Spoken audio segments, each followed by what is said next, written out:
नमस्कार। देश प्रदेश के इस खास सेगमेंट में आपका बहुत बहुत स्वागत है। मैं हूं आपके साथ जया कौशिक त्रिवेदी। आपको हम दिखाने जा रहे हैं एक रिपोर्ट आपदा में अवसर की। Madhya Pradesh nursing home act के तहत रजिस्टर्ड अस्पतालों के जो रिकॉर्ड एनडीटीवी को मिले हैं, उससे साफ है कि कैसे कोरोना की पहली और दूसरी लहर में धड़ाधड़ अस्पतालों का रजिस्ट्रेशन हुआ।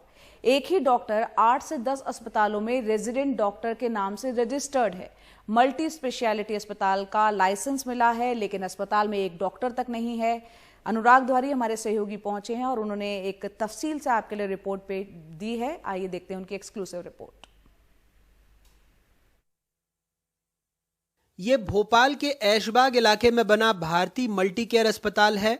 अप्रैल 2021 में रजिस्ट्रेशन हुआ। यहाँ general surgery, internal medicine, gynaecology जैसी कई सेवाएं हैं, कम से कम कागजों पर। सिर्फ 2 बेड लगे हुए हैं और एक आईसीयू भी है यहाँ पर छोटा सा, और जो इस तरफ में यहाँ पर भी आईसीयू में भी 3 छोटे छोटे बेड लगे हुए हैं, इसीलिए आईसीयू में और कोई सुविधाएं हैं नहीं।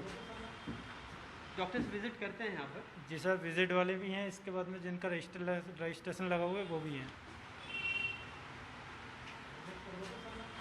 जो भारती मल्टी केयर हॉस्पिटल का बोर्ड आप देखेंगे, यहाँ पर नेत्र रोग, general surgery, general medicine, pathology, हड्डी रोग, चर्म रोग, फिजियोथेरेपी, बाल नवजात शिशु चिकित्सा, नर्सरी, और इनको एलोपैथी का लाइसेंस मिला हुआ है।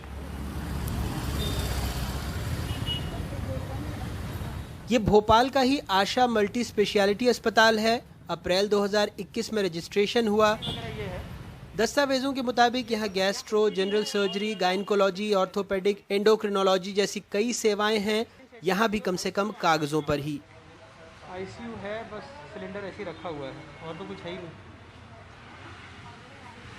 आईसीयू का बोर्ड लगा हुआ, सिलेंडर है। ये रेट चार्जेस हैं यहाँ पे।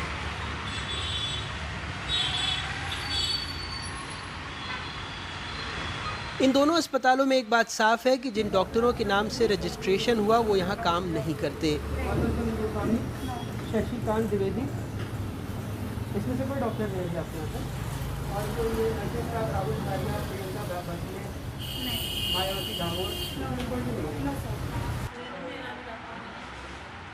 भोपाल के भारती मल्टी केयर में resident doctor Hariom Verma 104 kilometre दूर शुगन देवी अस्पताल में भी रेसिडेंट डॉक्टर हैं, जो शाजापुर जिले के शुजालपुर में आता है।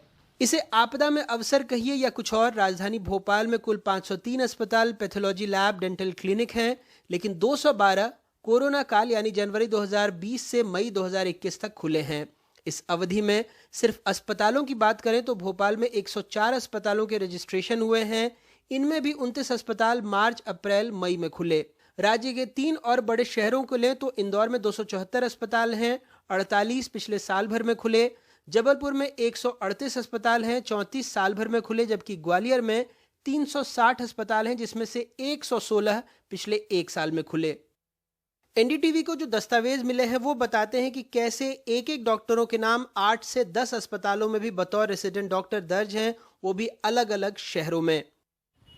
इन अस्पतालों के उदाहरण से आप समझ गए होंगे कि इनके रजिस्ट्रेशन सर्टिफिकेशन जारी करते वक्त ना तो सुविधा जांची गई, ना डॉक्टरों के नाम।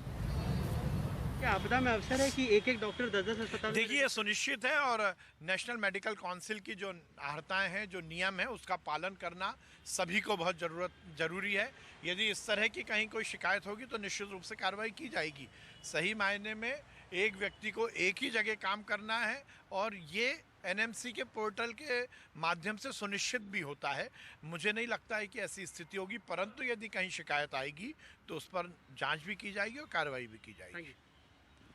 मंत्री जी को नहीं लगता, इसलिए हमने दोनों अस्पताल उसी इलाके के ढूंढे जो उनके विधानसभा क्षेत्र में हैं। आश्चर्यजनक यही है कि जैसे इस अस्पताल में जो रेसिडेंट डॉक्टर काम कर रहे हैं वो मध्य प्रदेश के अलग अलग जिलों के अस्पतालों में भी रजिस्टर्ड हैं। तो आखिर ये जादू हुआ तो हुआ कैसे? जानकार कहते हैं कोई एमबीबीएस डॉक्टर अधिकतम 2 अस्पतालों में बतौर रेसिडेंट ड्यूटी कर सकता है। नर्सिंग होम में रेसिडेंट डॉक्टर 8 घंटे की वार्ड ड्यूटी करता है। ये हैरत की बात है कि साल भर में अकेले भोपाल में 104 अस्पतालों को मान्यता मिल गई। जाहिर सी बात है, सरकारी किताब में उन्होंने सारे नियम कम से कम कागजों पर पूरे किए होंगे, लेकिन सरकारी अस्पतालों में कोरोना ड्यूटी पर तैनात डॉक्टरों को 18-18 घंटे ड्यूटी करनी पड़ रही है। वजह है डॉक्टरों की कमी। अभी प्रदेश में 5000 डॉक्टरों की जरूरत है। 13 मेडिकल कॉलेज में 1000 तो सरकारी अस्पतालों में 4000 डॉक्टरों के पद खाली हैं। 16000 नर्सिंग स्टाफ की कमी है। वैकेंसी भी निकली लेकिन कोई नहीं आया। देश में अभी 11082 लोगों पर औसतन एक सरकारी डॉक्टर है। मध्य प्रदेश में 16996 लोगों पर एक डॉक्टर, जबकि WHO के मुताबिक 1000 लोगों पर एक डॉक्टर होना चाहिए। लेकिन ऐसा कैसे हुआ कि इन अस्पतालों ने सारी शर्तें पूरी कर दी, वो भी तब जब राज्य के तमाम जिला अस्पतालों में 794 ICU बेड थे और मेडिकल कॉलेजों में 3660 और उन्हें डॉक्टर नहीं मिल रहे थे। ऐसे में हैरत नहीं कि सारे अजब गजब मामले मध्य प्रदेश में ही हो रहे हैं। कुछ दिनों पहले सीरम इंस्टीट्यूट को जबलपुर के किसी मैक्स हेल्थ केयर इंस्टीट्यूट से 10,000 कोविशील्ड डोज का ऑर्डर मिला। वैक्सीन मिलने के बाद जांच शुरू हुई तो चौंकाने वाली बात पता लगी, वो ये कि मैक्स हेल्थ केयर इंस्टीट्यूट नाम का कोई भी अस्पताल जबलपुर में है ही नहीं। तो मैंने जाके इन हॉस्पिटल इस हॉस्पिटल को खोजने की कोशिश की। वो हमारे जबलपुर में इस नाम का कोई भी हॉस्पिटल नहीं है जिसकी जानकारी मेरे द्वारा राज्य शासन को दे दी गई। वैसे तो सीरम कंपनी ने बोला है कि ये ऑर्डर प्लेस किया गया है। उनके पास ऑर्डर प्लेस करने कुछ तो सीमाएं होती होंगी, कुछ ऐसे अनुबंध किए जाते होंगे, वो लोग ही ज़्यादा अच्छा बता पाएंगे। मेरे द्वारा ये जो जानकारी मिली थी तो मैंने अपने उच्च राज्य स्तर को भेज दिया है। इस खबर के बाद सरकार क्या कर सकती है? ऐसे अस्पतालों की मान्यता रद्द कर सकती है या डॉक्टरों का मेडिकल काउंसिल से रजिस्ट्रेशन निरस्त हो सकता है। लेकिन क्या ये सिर्फ दो लोगों के बीच की मिलीभगत है? उन अधिकारियों का क्या जिन्होंने जानबूझकर आंखें मूंदे रखी, और उस सिस्टम और उस सत्ता का क्या जिसके वक्त ये घोटाले होते रहे? भोपाल से अनुराग द्वारी, NDTV इंडिया। रुक करते हैं अगली खबर का। हरिद्वार कुंभ के दौरान कोरोना संक्रमण काफी तेजी से उत्तराखंड और देश के दूसरे राज्यों में फैलने की खबरें आई थी, और ताजा जानकारी के मुताबिक कुंभ के दौरान श्रद्धालुओं के जो कोरोना टेस्ट हुए उनमें से करीब 1 लाख फर्जी थे। कोरोना की दूसरी लहर से ठीक पहले हरिद्वार कुंभ सुपर स्प्रेडर साबित हुआ, ये किसी से छुपा नहीं है। इतना ही नहीं, अब उत्तराखंड सरकार के स्वास्थ्य विभाग की जांच में पता चला है कि कुंभ के दौरान किए गए कम से कम 1 लाख कोरोना टेस्ट फर्जी थे। कुंभ में कई प्राइवेट लैब्स को श्रद्धालुओं के कोरोना टेस्ट का जिम्मा दिया गया था, जिनमें से कुछ लैब्स ने खुलकर फर्जी रिपोर्ट तैयार की। जैसे एक ही फोन नंबर 50-50 लोगों के लिए इस्तेमाल किया गया। सिंगल यूज होने वाली एक ही एंटीजन किट से 700 सैंपल के टेस्ट दिखाए गए। नाम पते भी फर्जी दिखाए गए। करीब 530 सैंपल हरिद्वार के मकान नंबर 5 के पते पर दिखाए गए। अजीब अजीब पते दिखाए गए, जैसे मकान नंबर 56 अलीगढ़, मकान नंबर 76 मुंबई। कई इलाकों में दिखाए गए अलग अलग लोगों के लिए एक ही फोन नंबर लिखा दिखाया गया। हरिद्वार जिले में महाकुंभ के संचालन के दौरान हम निरंतर पूरी कोविड टेस्टिंग की प्रक्रिया को लेकर और हरिद्वार जिले के लगभग 80% कम संक्रमण दर उत्तराखंड के अन्य 12 जिलों की तुलना में इन जानकारियों को और सवालों को सामने ला रहे थे।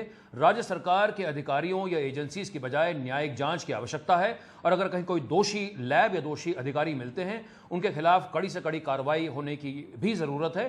पूरा देश और पर्वतीय राज्य उत्तराखंड आज कुंभ के दौरान हुई इस लचर टेस्टिंग व्यवस्था का खामियाजा एक सुपर स्प्रेडर इवेंट के तौर पर भुगतने को विवश हुआ है। जांच में यह भी सामने आया है कि सैंपल कलेक्टर के तौर पर जिनके नाम दिखाए गए उनमें से कुछ तो हरिद्वार में मौजूद थे ही नहीं। रिपोर्ट सामने आने के बाद हरिद्वार के डीएम ने जांच तेज कर दी है और सभी लैब्स का पेमेंट अगले नोटिस तक रोक दिया है। इस बीच सरकार पर दोषियों पर कार्रवाई का दबाव तेज हो गया है। ऐसा संज्ञान में आया है कि ऐसी कोई किसी ने गलत डाटा इसमें फीड किया है, उसकी जांच की जा रही है। सीडीओ साहब के दिशा में से कमेटी बनी, उसकी जांच की जा रही है और जांच के बाद ही सही तथ्य सामने आएंगे। और उन्होंने अगर गलत रिपोर्टिंग की है तो उन पर जो नियमानुसार कार्रवाई की जाएगी और उनका पेमेंट भी नहीं किया जाएगा। कुंभ मेले के बाद हरिद्वार में कोरोना का संक्रमण काफी तेजी से फैला। हरिद्वार देहरादून से होते हुए राज्य के ग्रामीण इलाकों तक में इसने पैर पसार लिया। नतीजा ये रहा कि कोरोना मृत्यु दर में उत्तराखंड का स्थान देश में पंजाब के बाद अब दूसरा हो गया है। Bureau report, NDTV India.